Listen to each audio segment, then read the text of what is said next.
When Trump came into power in 2016, he said, no. It shows that China is taking advantage of us. If China is buying a lot of US dollars, that's a good thing, right? China's trading real assets, the energy of its people, for fake assets, which is this US dollars, okay? So it's a great deal for America, but Trump said, no, this is a bad deal, and this was what led to the trade war. So what led to the trade war is the WTO. So in 1999, China negotiated to join the WTO, the World Trade Organization. And this is what's gonna make China rich and the largest manufacturing power in the world. But in order to join WTO, China had to agree to a lot of conditions. The two most important conditions was protect IP.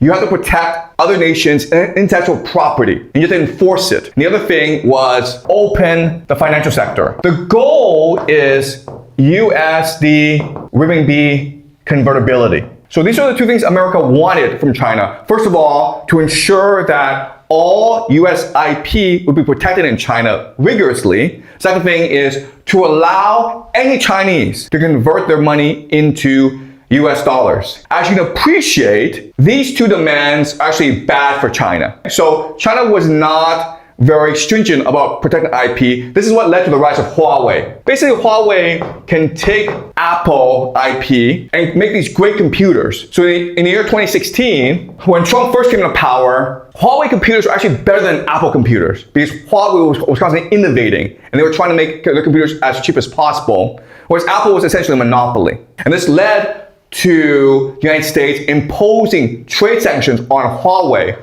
because it was too competitive against Apple. The second problem is even worse because if you think about it, if you just open up your financial sector, all the money in China runs off the United States because Chinese appreciate that we are a hallucination of a hallucination. US dollars is more valuable. The renminbi is based on US dollars. So wouldn't it make more sense to just convert all your renminbi into US dollars? But then this would, of course, cause the collapse of the Chinese economy. So the Chinese government would refuse to open the financial sector, and that's what started the trade war in 2016. Oh, sorry, not 2016, in 2018, okay? 2018 is when the war actually started, up to today.